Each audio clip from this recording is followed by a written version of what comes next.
Good morning, my kings and my queens. I haven't been live in like probably 2 weeks. But I just wanted to go live because yesterday was Father's Day. So for all the fathers out there, I'm gonna say this, and if you guys get offended in this instant when I put this out there, it really is not going to bother me. I'm wishing happy belated Father's Day to the fathers that are actively in their children's life. That means they are being those weekend dads when they don't want to be the weekend dads. They are being the FaceTime dads when they don't want to be the FaceTime dads because they can't be there physically. They're the dads that come every time their kids call, they come, they answer, they respond, The dads that are actively there. Don't mean you got to be in a relationship with the mom. Don't mean you guys got to be married. Don't mean any of that. The dads that are actively in their children's life, positively in their children's life, respectfully in their children's life. I wish you guys a happy belated Father's Day. I apologize for the lateness of this video. But they told me to do it today, so my spirit, I'm doing it today. This video is kind of going to be a change of tune from what we have been already visiting these last couple of weeks. This conversation is strictly just about fathers, just gonna give a little cap on my story so that it doesn't hit you guys or any of you men that are watching my live, or women as well that have powerful men in their lives as well that might feel offended. Don't want to offend anybody. Just putting my story out there, putting a little taste on it, and we'll go from there.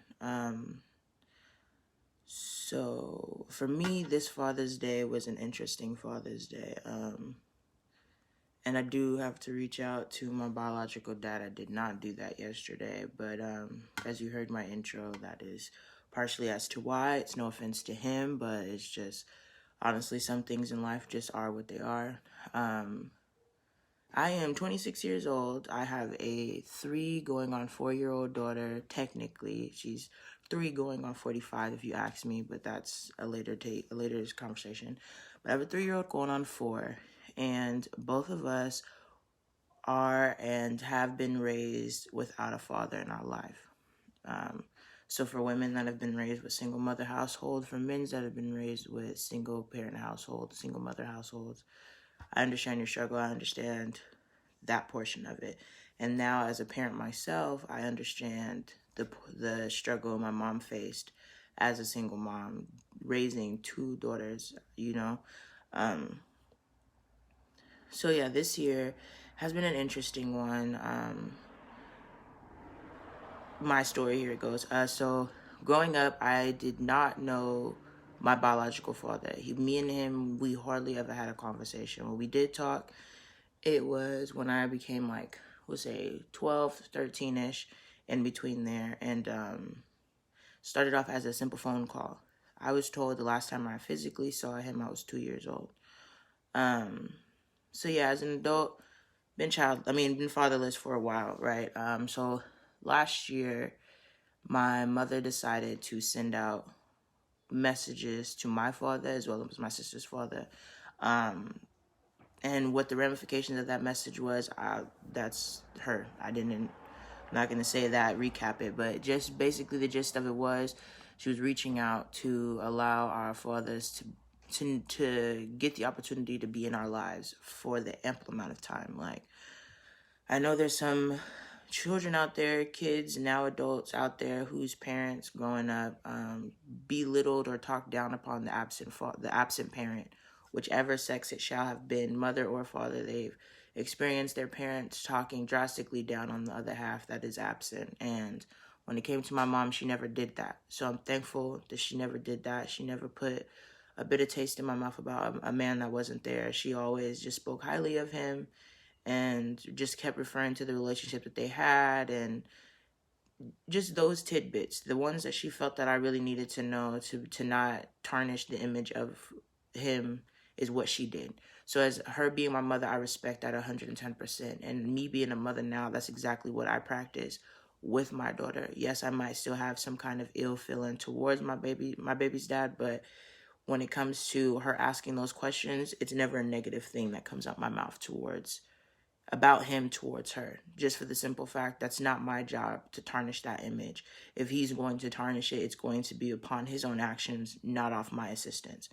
So that's that.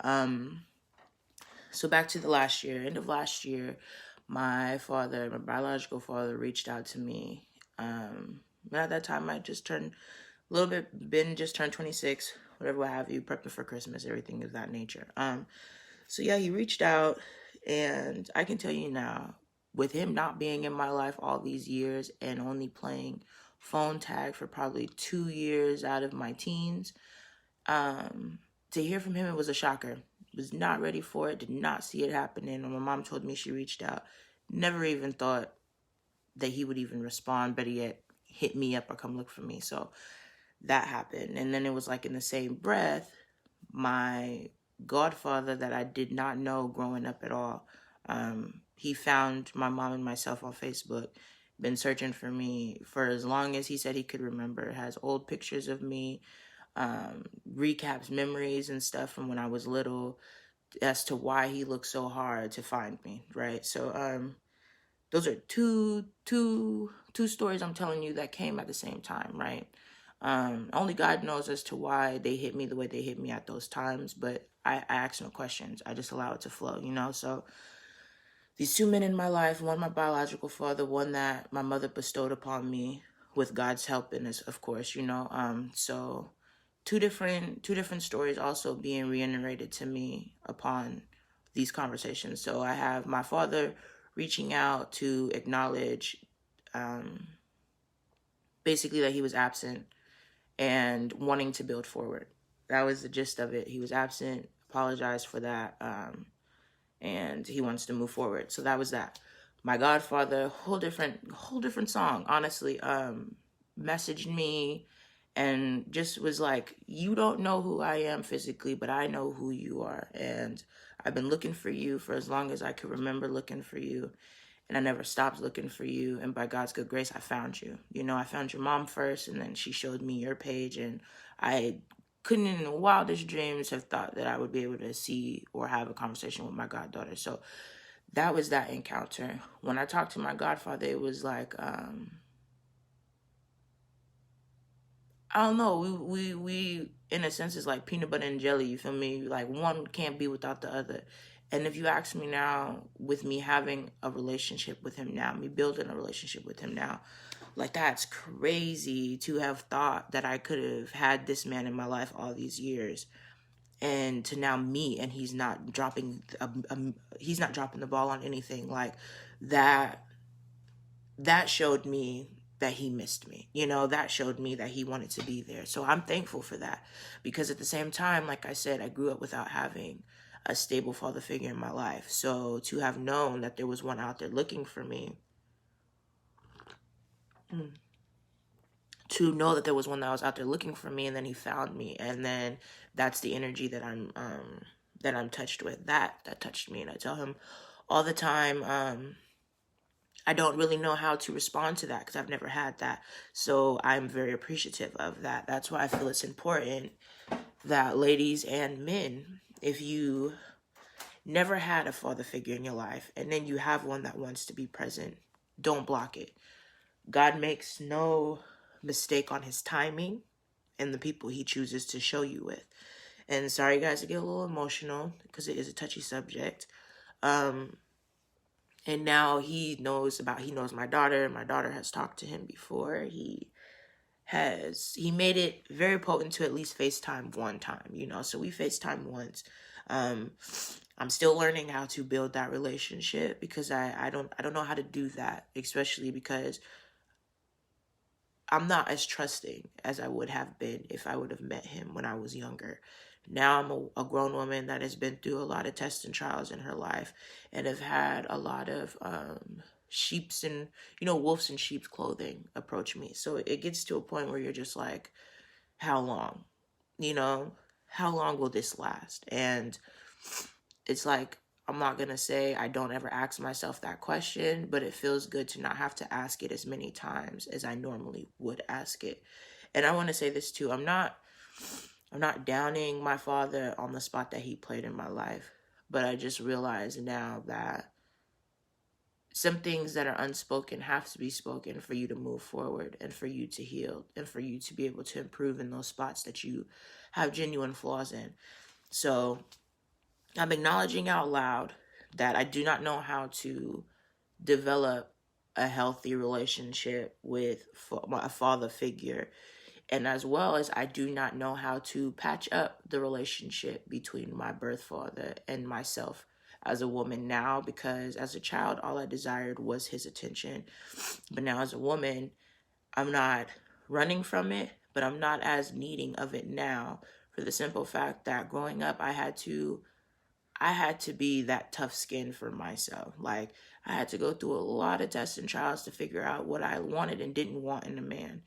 And outside of that as well, it was just like, now, unfortunately, history, in a sense, has repeated itself. I'm now having to be that single parent and help nurture my daughter growing up to not depend on a man, but also to not hate them either. And I feel like that's where the disconnect happens. We get a lot of women that unfortunately have to raise their children by themselves. And when they have these conversations with their children, when they're asked, it's not a conversation of uplifting the positive points of the absent parent. It is a conversation of negatively putting down the absent parent to bring a better light to you being there. And it's like, we understand that you're there. You're doing the best that you can with the elements of what you have and what God blessed you with in the timing of doing what you have to do as a parent. But it's like, don't lose your best self because you're still angry with a negative space. You get what I mean? Like, don't lose your light because you're hurt by the dark of what's happened. Like, so I don't want our children to be raised thinking that it's okay to belittle someone that's absent, when in all reality is, you never know what that absent person went through to know how to do what they needed to do for the one that was brought here. Like, when I had my daughter, prior to me having my daughter, I never wanted kids, just for the simple fact I was terrified of history repeating itself. And that's exactly what's happening in a sense, but it was easier when I was first pregnant to be angry compared to now having my daughter, and I look at her in the face every day, and all I see now is and feel is pity for her father missing out on such a blessing. Like, my daughter is, and I'm pretty sure all you guys feel this way about your kids, but my daughter is my light. Like, when I have the worst day possible, she's the one that reminds me that there is always a silver lining.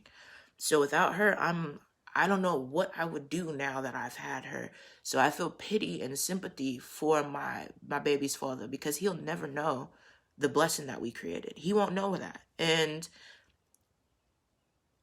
I'm like, I don't know. I'm selfish when it comes to her, because I know what it's like to be exposed to a world you're not ready for.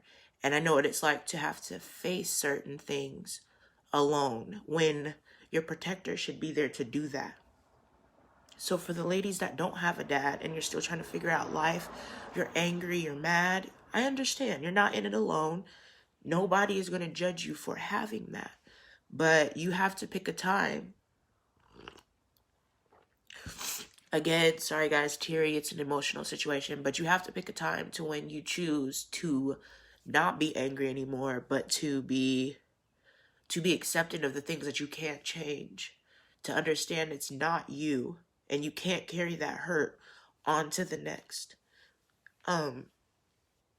So for you guys watching, I appreciate you watching. For the ones that have faced what I've faced, not even to the drasticness, it could be way, way worse than what I've went through. You know what I'm saying? But the only thing, if you take anything from this, is don't be angry. Because that anger will block a lot of blessings that you have coming your way. That anger will block a lot of forgiving points that you could be having to rebuild off of something that you seeked years ago. Like, right now, I'm still learning how to figure out how to talk to my dad and to build that relationship. Because honestly and truthfully, I have a lot of anger and frustration in my heart. between me and him. Like, he has other kids and everything, and it's like, I have nothing against my siblings that I don't know.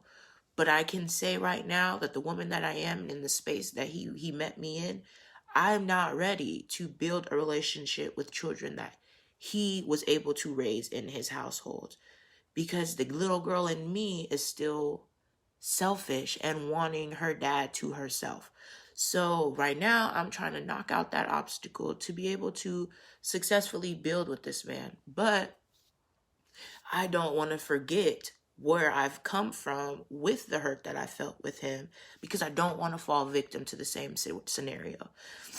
As well as I want to know how to be able to show my daughter that there's other ways of voicing how you feel without making that person feel less than, without making their surrounding people feel some type of way. Like, I never want my other siblings to feel uncomfortable, and they probably have some hatred towards me or some frustration towards me because, again, we didn't know each other growing up. And so now you have a sibling floating up in the midst of your life out of nowhere, literally being a hole in the wall to you, popping up now out of nowhere, seeking your father's attention.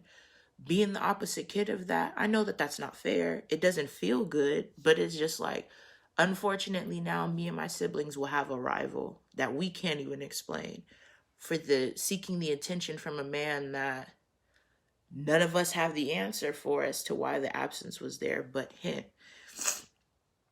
So it gets to become a big thing. And for those fathers that are not in their kids' life and they feel like it's too late because you waited all this time, don't keep waiting. Like, I know that there's some baby mamas out there that will make you want to pull your hair out, that will make you want to catch a case real quick. That'll make you want to be like, why just make you swallow instead of bringing this child into this world with you? I knows it. I understand it. Women, I know there's some baby daddies where you're like, I wish I would have just swallowed because I wouldn't have to deal with you with this. And I know there's some women that is like, bro, I wish I could just put you in a box, ship you off, and not have to deal with any of your nonsense. I get it, 110%. But easier to feed into those things than it is to say, look, we didn't work out. We not gonna work out, but we created something that God said and stated two people need to raise up. So at the end of the day, we got to be grown, go outside of ourselves to be the best versions of ourselves for something that God blessed us with. There's no reason that we should still, in 2020, we already got a battle right now as black folks to be sitting here going against other people trying to kill us and going against our own that haven't been able to choose to make that swap that are still killing us too. We don't need to be fighting the people that helped us bring positivity into this world because we're still stuck in a space that we can't even explain to ourselves. A lot of you guys don't even know why you're angry. You're just angry. And I understand that. We all understand that. But again, it's harder to be the one to say, I'm angry. Why am I angry? Okay, now I know why I'm angry. I want to change that. I don't want to sit there and be the same that I was yesterday. Like, my goal now is to be better than I was last year or to be better than I was yesterday. There's nothing that I can sit there and say that I'm perfect in because I'm not perfect. If I was perfect, man, this world would be boring as hell. It would be the worst. It would be so boring. There would be nothing. You get what I'm saying? So I'm thankful for those lessons, not regrets, that I've had because they've molded me to be the woman that I am now. I am thankful that when I made a plan of not having any kids, God laughed at me and said, I make the setup. You get what I'm saying? I'm thankful for when I wanted to lock my emotions and my spirit in a box. God sent the right people to make those steps that I was too fearful to make, to expose to me what I needed to be exposed to.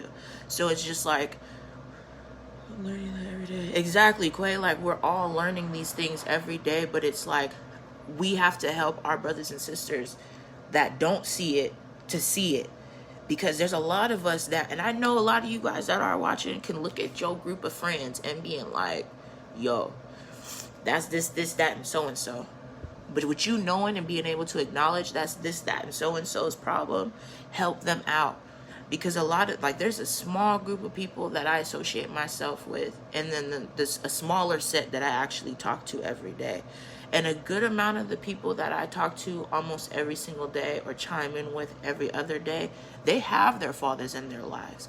You get what I'm saying? And it's like, I see certain things that they do that me, when I was at that age, would do, but I would do it 10 times worse. You get what I'm saying? Because I was seeking something I didn't realize I was seeking. But for them, it's like they have that mold to show this is what a man is supposed to do.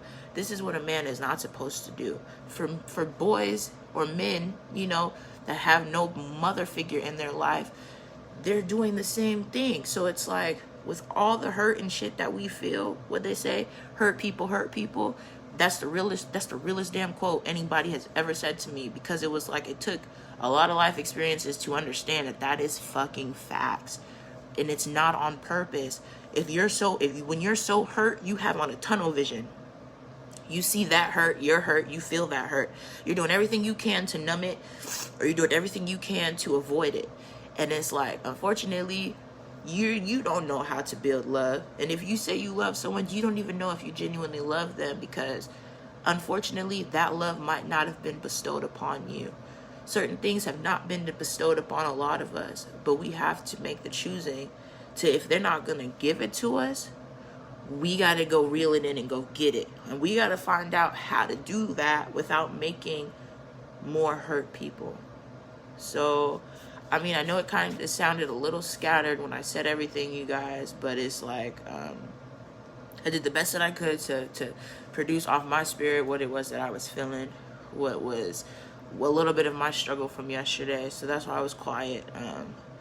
Like I said, when Father Days hit, they're hard for me. And then I keep seeing this going around too, relating the Happy Father's Day to the single mothers, as though like Karen saying all lives matter. All I can say is a lot of the ones that are making that post, you guys, sorry to say it, but you guys have fathers in your life. Or unfortunately, you happen to be that single father that's raising a kid by yourself. All I can say is, if I had a single father raising me on Mother's Day, he would have been blessed with the same gift. For the simple fact, you can't tell somebody that went without one half of them how to display their appreciation to that one half that was there. So for me, damn near every single year of my existence, we celebrate Mother's Day and Father's Day to my mother in this house. And the reason we do that is because I don't know what it's like to have my biological father in my life. And I don't know what it's like to have a father figure in my life on a consistent basis. The only person that was consistently there for me was my mom. The person that taught me how to mow a lawn was my mom. A person that taught me how to tally up a checkbook was my mom. The person that told me how to check the meter and shit like that on the water pressure and all that stuff, that was my mom. So at the end of the day, I knock nobody that has to do it alone. But for you guys that never had to do it alone, or never was raised with one parent and ghost of the other one, you can't tell us with one parent how to celebrate our appreciation for that parent. Because again, that's the one that was there. So that's the one that faced the hardship of having to answer as to why one parent was absent. The one that was there to have to flip the bills for when there should have been two parents flipping the bills. The one that was there sitting up helping with homework when there's supposed to be another person in that home to help do the same thing. So until you guys can relate to that, unfortunately, don't tell me what to celebrate when it comes to my parent, because y'all don't know the struggle of what I face, and I damn sure don't know your struggle. And when it comes to y'all household, I ain't walking in there telling you how to do it, and I ain't gonna plaster to tell you how to do it, because at the end of the day, you gotta live with that.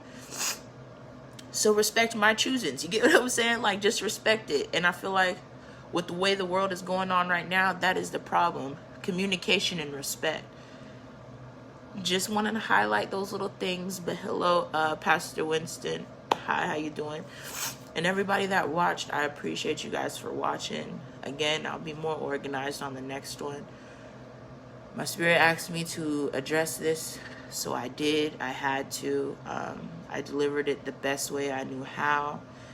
And if you guys walk away from anything from this live, it's just to know, open your hearts and open your minds, because once those things are open, it's bottomless as to what you can achieve.